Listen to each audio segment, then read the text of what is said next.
On the morning of September 15, 1944, at 0630 hours, Navy Corpsman James Mitchell crouched in the coral rubble outside Cave 14 on Peleliu's Umerbrogol Ridge, watching white smoke pour from the entrance like morning fog. The acrid smell burned his nostrils as he waited for the Japanese defenders to emerge, coughing and surrendering, just like the training manual promised.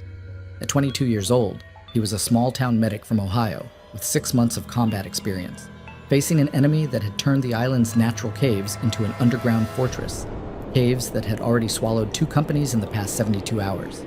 His fellow Marines called the white phosphorus grenades their smoke makers, perfect for flushing enemies out of tight spaces without the mess of regular explosives.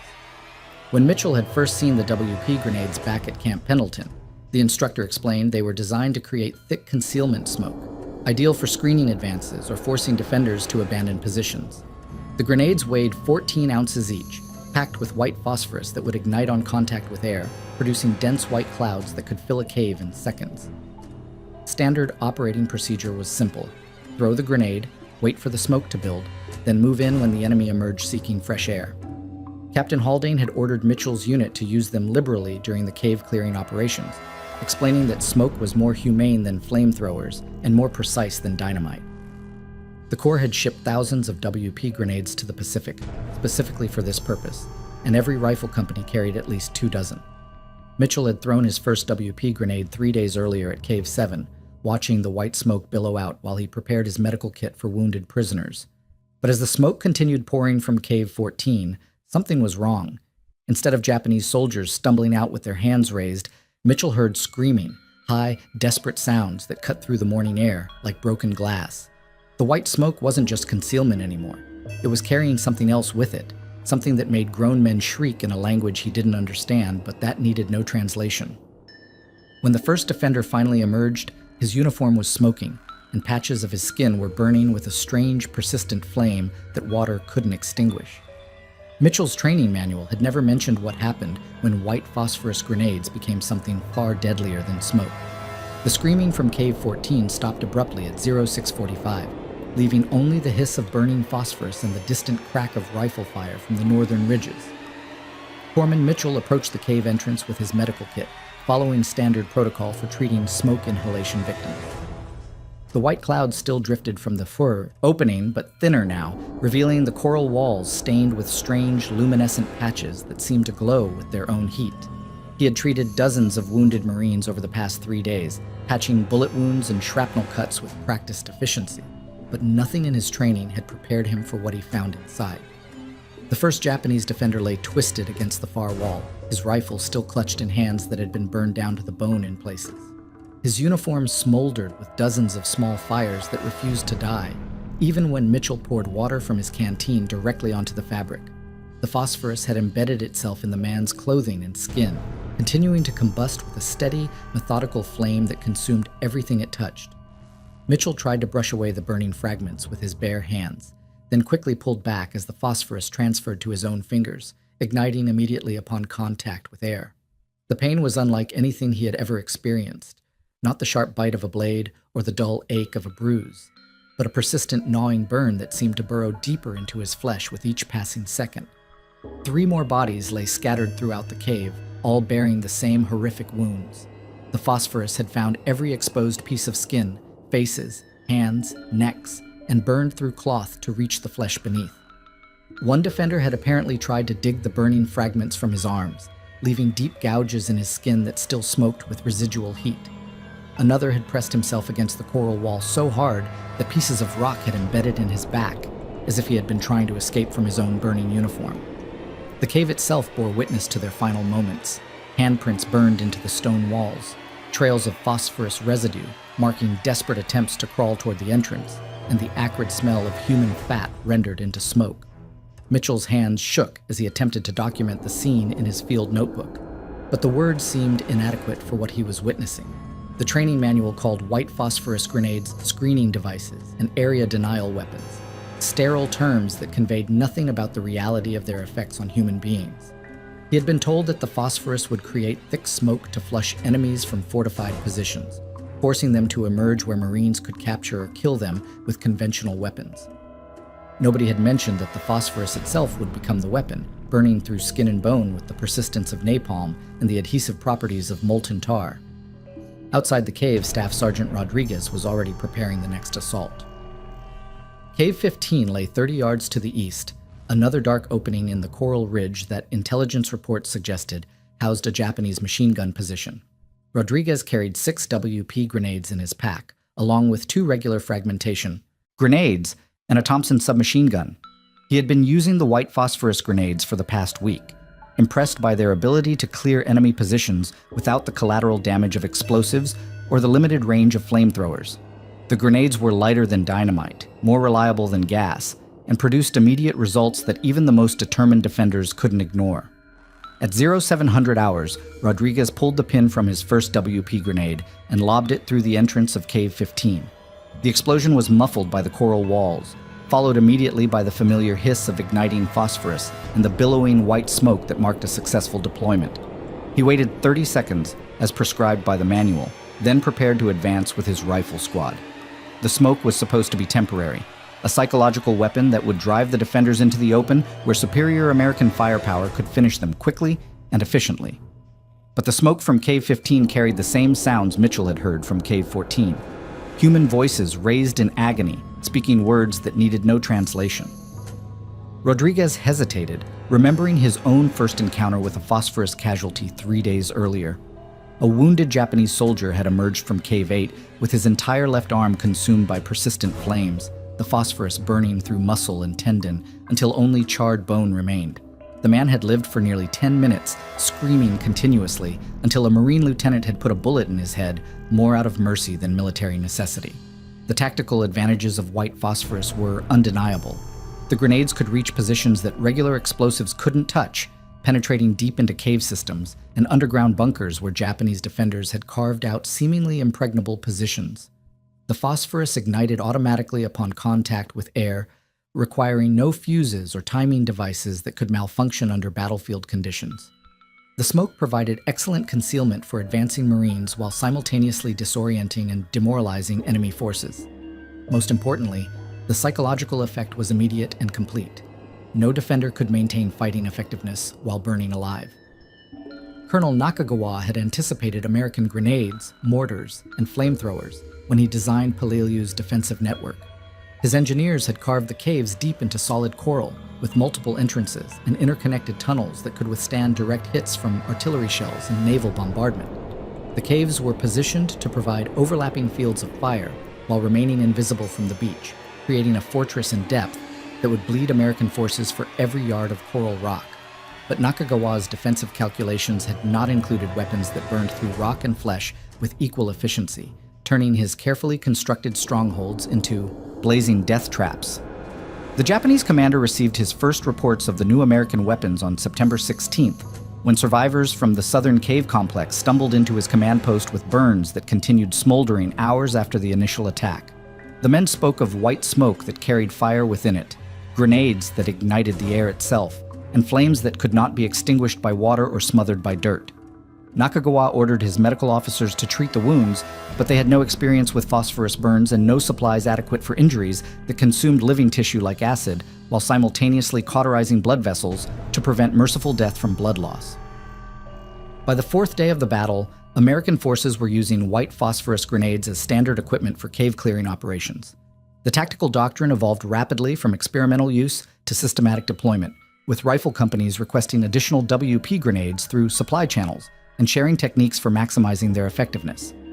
Marines discovered that throwing multiple grenades in rapid succession could create a sustained burning effect that lasted for minutes rather than seconds, while carefully timing the explosions could trap defenders between burning phosphorus and advancing infantry.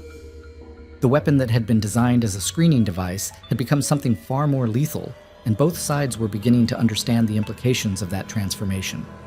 Colonel William Harrison adjusted his field glasses as the morning barrage commenced at 0530 on September 21st, watching white phosphorus shells arc toward the northern ridge complex with mechanical precision. His 11th Marines had fired over 2,000 WP rounds in the past 6 days, initially as screening smoke to conceal infantry advances across the Coral Flats.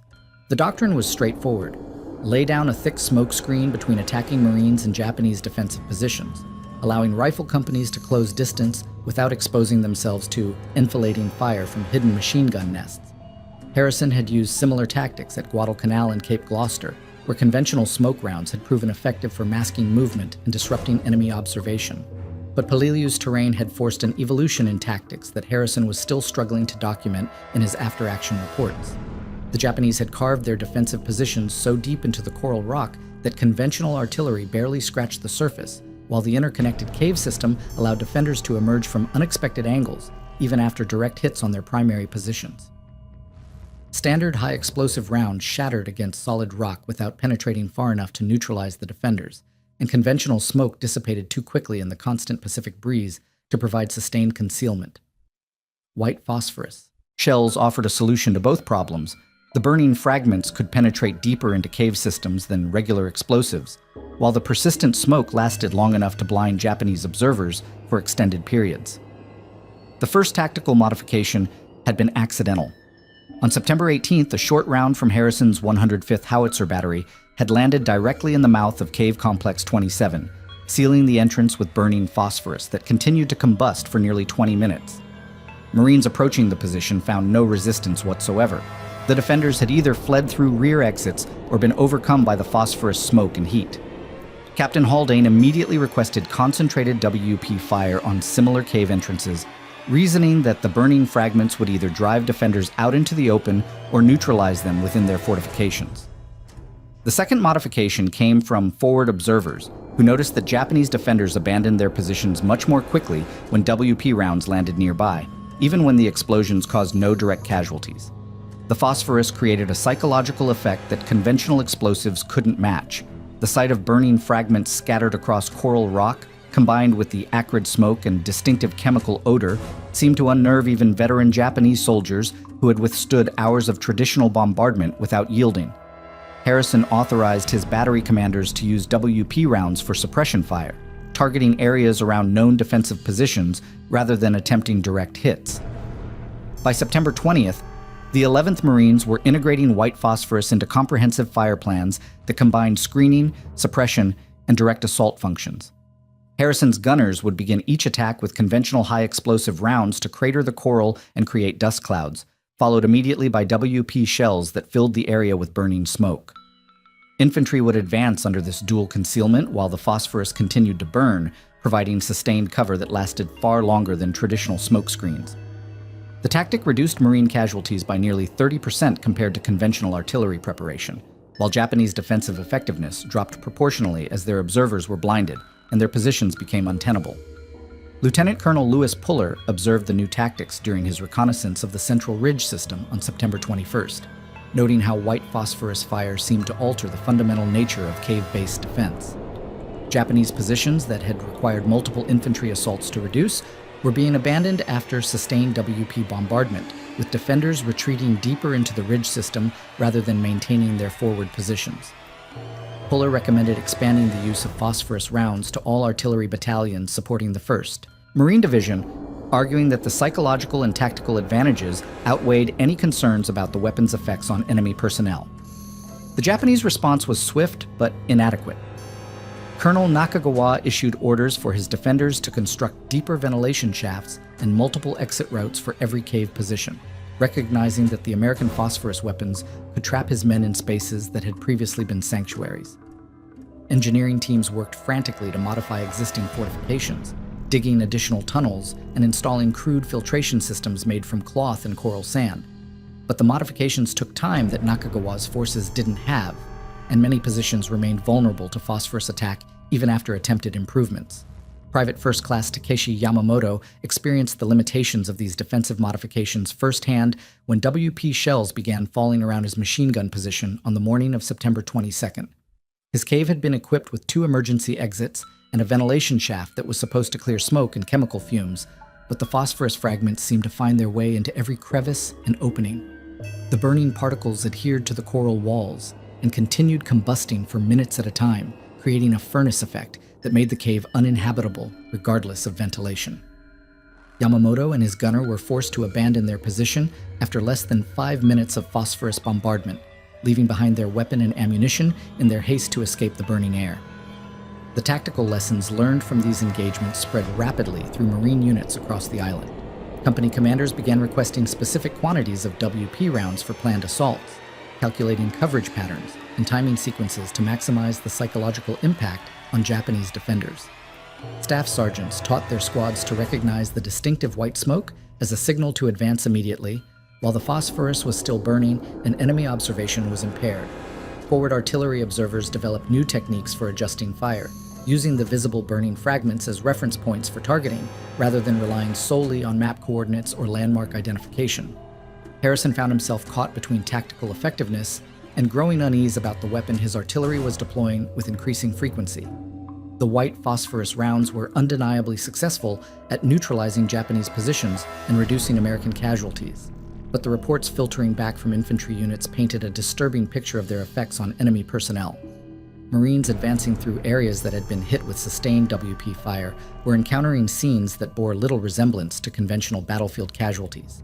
Bodies burned beyond recognition, coral walls stained with phosphorus residue that continued to smolder days after the initial bombardment, and defensive positions that had been essentially cremated from within. The official doctrine still classified white phosphorus as a screening agent, but Harrison's daily ammunition expenditure reports told a different story.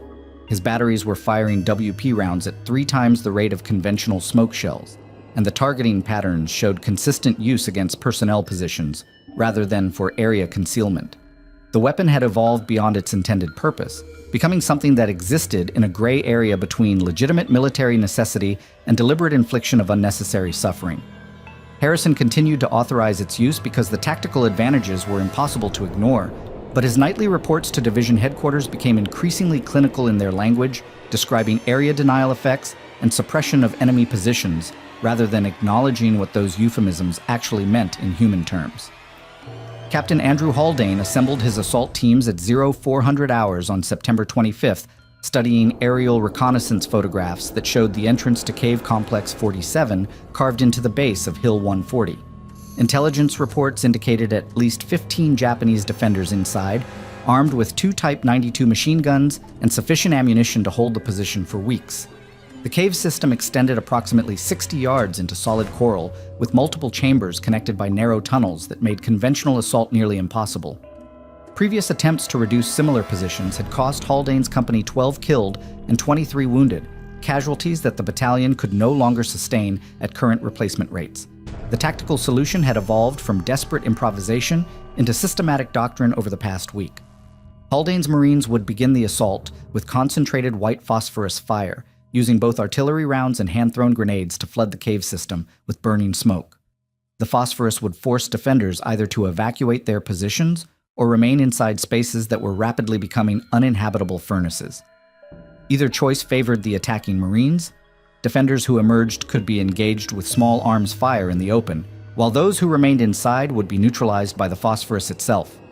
The tactic eliminated the need for costly frontal assaults against prepared positions while maximizing the psychological impact on surviving enemy forces. Sergeant Murphy distributed the WP grenades at 0415, handing each Marine 3 white phosphorus devices along with their standard complement of fragmentation grenades and rifle ammunition. The phosphorus grenades weighed 14 ounces each and contained 4.2 ounces of white phosphorus suspended in a felt wedge that would scatter burning fragments upon detonation. Murphy had been using these weapons for 8 days, long, enough to understand their capabilities and limitations. The phosphorus ignited immediately upon contact with oxygen, burning at temperatures exceeding 1300 degrees Celsius and producing dense white smoke that could fill a cave system within seconds. More importantly, the burning fragments adhered to any surface they contacted: coral rock, cloth, human skin, and continued combusting until deprived of oxygen or consumed completely. The preliminary artillery barrage began at 0430, with Harrison's gunners dropping 6 WP shells directly onto the hill above Cave Complex 47. The phosphorus rounds detonated with muffled explosions that sent burning fragments cascading down the coral face, some pieces tumbling directly through the cave entrance, while others embedded themselves in cracks and crevices throughout the defensive position. White smoke began pouring from multiple openings in the hillside as the phosphorus found its way into the interconnected tunnel system, creating a network of burning points that would continue to combust for the next 20 minutes. Haldane advanced with his lead squad at 0445, moving across the coral flat in short rushes, while artillery continued to drop WP rounds on suspected defensive positions throughout the ridge complex. The white smoke provided excellent concealment from Japanese observers in adjacent caves, but it also carried the distinctive chemical smell that had become associated with American phosphorus attacks. Japanese defenders throughout the area could recognize the odor from hundreds of yards away, a psychological factor that often triggered panic even before the burning fragments reached their positions. Private Rodriguez reached the cave entrance at 0452 and immediately threw 2 WP grenades into the opening, followed by a third device that he rolled deeper into the tunnel system. The explosions came in rapid succession, each detonation spreading burning phosphorus throughout a different section of the cave complex. The smoke that emerged was thicker and more persistent than anything produced by conventional grenades, carrying with it the sound of Japanese voices raised in alarm and distress. Rodriguez waited 30 seconds, then prepared to advance into the cave with his rifle squad. But the sounds from inside Complex 47 were unlike anything the Marines had encountered in previous operations. Instead of the rapid movement and shouted orders that typically accompanied tactical withdrawals, they heard slower, more deliberate sounds, dragging footsteps, labored breathing, and voices that seemed to be calling for help rather than coordinating defense.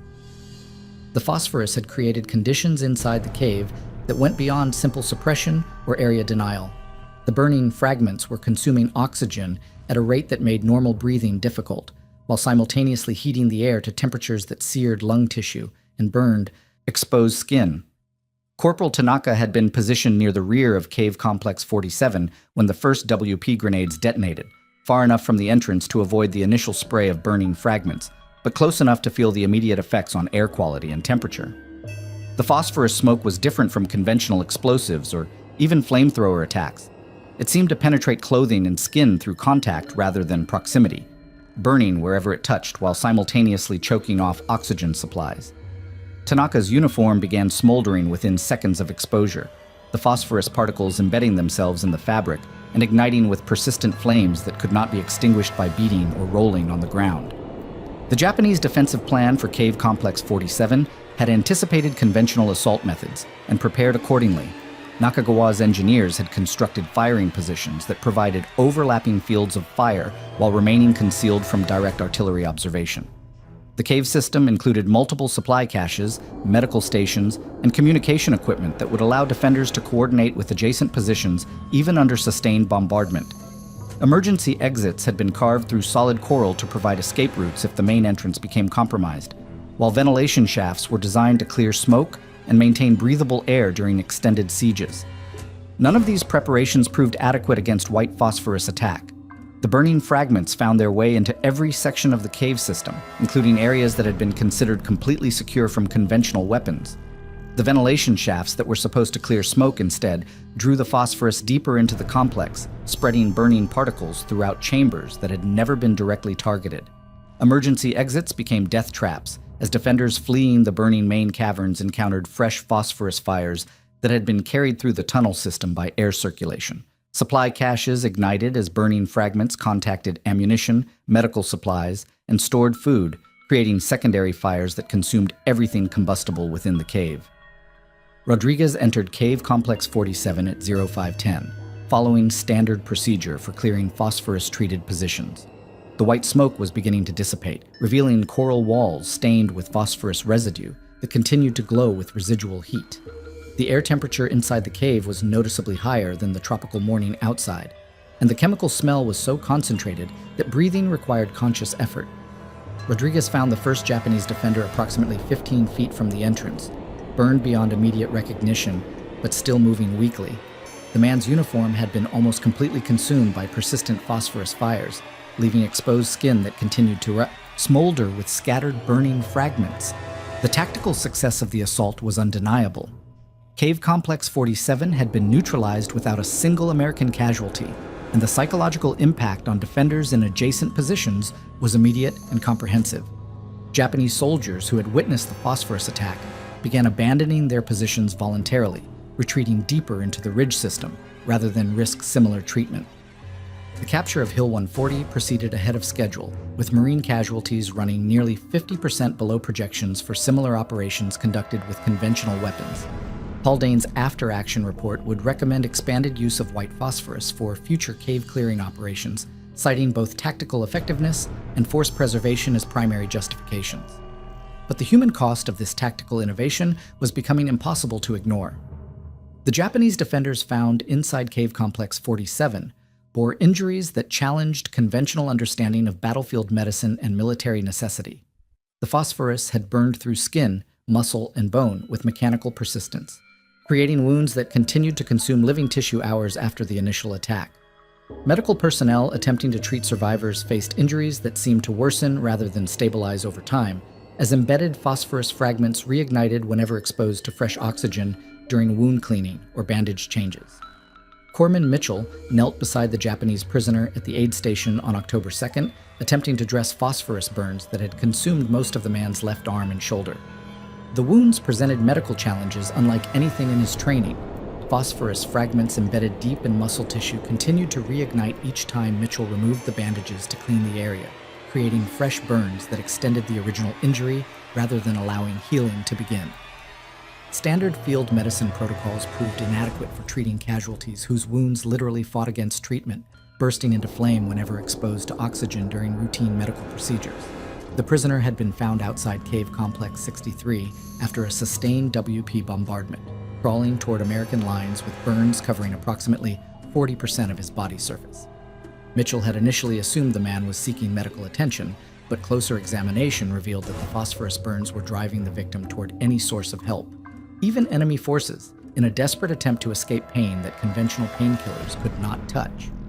The morphine in Mitchell's medical kit provided no relief for injuries that continued to worsen in real time, as embedded phosphorus particles reignited with each heartbeat that pumped fresh oxygen through damaged blood vessels. Dr. Lieutenant Commander Harrison arrived at the aid station at 1400 hours, summoned by reports of unusual casualties that were overwhelming the medical staff's ability to provide effective treatment. As the senior medical officer for the 1st Marine Division, Harrison had treated thousands of combat injuries over the past 18 months, including severe burns from flamethrowers, napalm, and conventional explosives. But the phosphorus casualties presented symptoms that seemed to violate basic principles of wound treatment and tissue repair. The injuries grew worse rather than better under medical attention, consuming healthy tissue adjacent to the original burn sites and creating infections that proved resistant to available antibiotics. Harrison's examination of 12 Japanese prisoners revealed consistent patterns in phosphorus injuries that suggested systematic rather than incidental exposure to the weapon. The burns showed characteristic depth penetration that indicated prolonged contact with burning fragments, while the distribution patterns across victims' bodies suggested they had been caught in enclosed spaces where escaping the phosphorus was impossible. Most disturbing was the evidence of secondary burns on areas of skin that had been covered by clothing or equipment during the initial attack. The phosphorus had apparently burned through multiple layers of protection to reach the flesh beneath, then continued consuming tissue until manually removed or completely exhausted. The medical implications extended beyond individual casualties to broader questions of battlefield medicine and military doctrine. Harrison's casualty reports to division headquarters documented phosphorus injuries that required treatment protocols not covered in existing field manuals, while demanding medical resources that were already strained by conventional combat operations. Each phosphorus casualty required approximately 3 times the medical attention of a comparable gunshot or shrapnel wound, while showing significantly lower survival rates even with intensive treatment. The weapon was creating a class of battlefield injury that challenged the military medical system's capacity to respond effectively. Colonel Nakagawa received his first detailed medical reports about American phosphorus weapons on October 3rd, when his chief medical officer presented documentation of injuries sustained by survivors from cave complexes 47, 52, and 63. The Japanese medical staff had even less experience treating phosphorus burns than their American counterparts, lacking both the chemical knowledge to understand how the weapon functioned and the medical supplies necessary to address its effects. Traditional Japanese military medicine emphasized rapid battlefield treatment followed by evacuation to rear area hospitals, but phosphorus casualties could not be safely evacuated while their wounds continued to burn and worsen during transport. The psychological impact on Japanese medical personnel was immediate and severe. Corpsman Fujiwara had treated combat casualties for 2 years without losing his ability to function under pressure, but the phosphorus burns challenged his fundamental understanding of battlefield injury and medical intervention. The wounds seemed to resist treatment with malevolent persistence, reigniting whenever he attempted to clean them and spreading to consume tissue that had been healthy moments before.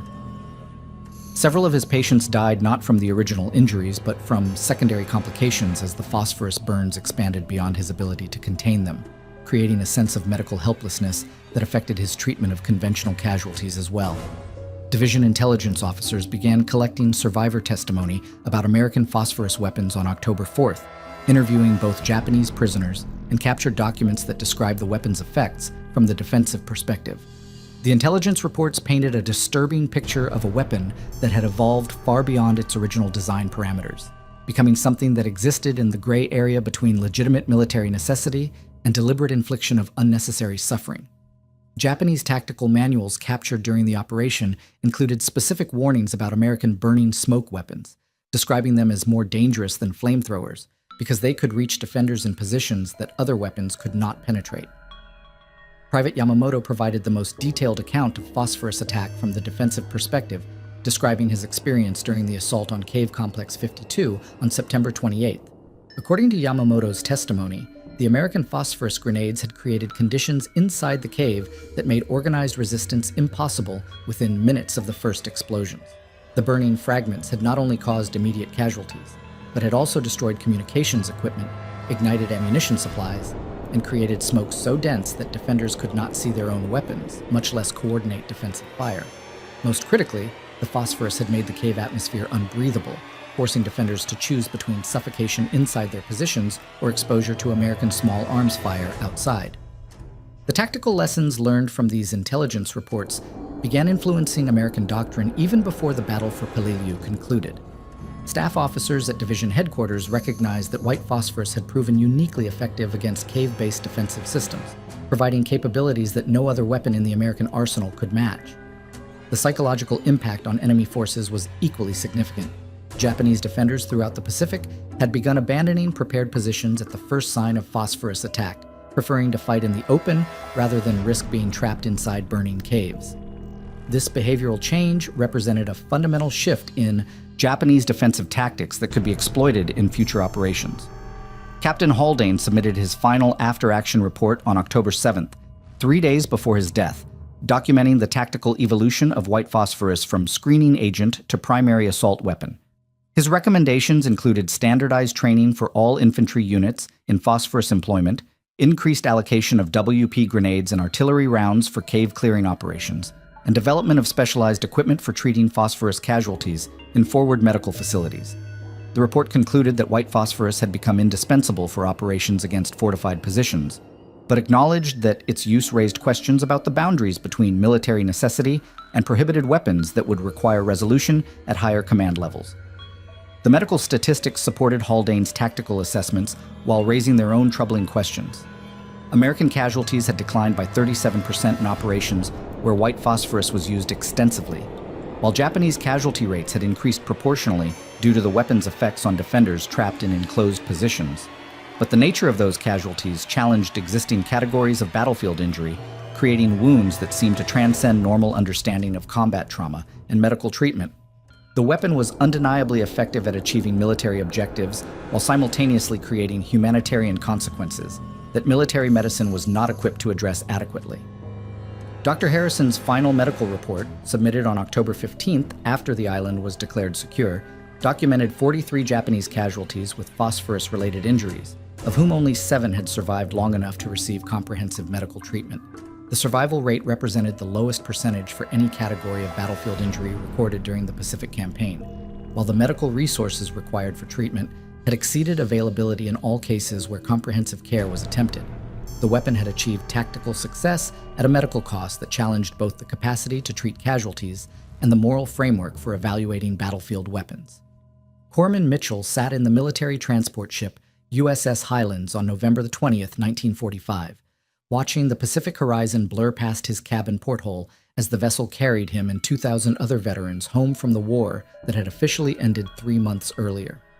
His sea bag contained the standard collection of souvenirs and personal effects that marked a completed tour of duty, but buried beneath his dress uniforms and letters from home was a field notebook filled with medical observations that he had never submitted to his commanding officers. The notebook contained detailed descriptions of phosphorus casualties, sketches of burn patterns that defied conventional medical understanding and personal reflections on treatment protocols that had failed more often than they succeeded. The pages documented 43 individual cases of phosphorus exposure that Mitchell had treated between September 15th and October 20th, 1944, during the final phases of the Peleliu campaign. Each entry recorded symptoms, treatment attempts, and outcomes with the clinical precision that military medicine demanded, but the accumulated weight of those observations painted a picture that challenged Mitchell's understanding of his role as a combat medic. He had joined the Navy Medical Corps to save lives and reduce suffering, but the phosphorus casualties had presented him with injuries that seemed to resist both objectives simultaneously, creating wounds that worsened under treatment and pain that could not be adequately managed with available medications. Private Yamamoto had survived his injuries and was currently recovering in a military hospital outside Yokohama, one of only 7 Japanese prisoners who had lived long enough to receive comprehensive medical treatment for phosphorus burns.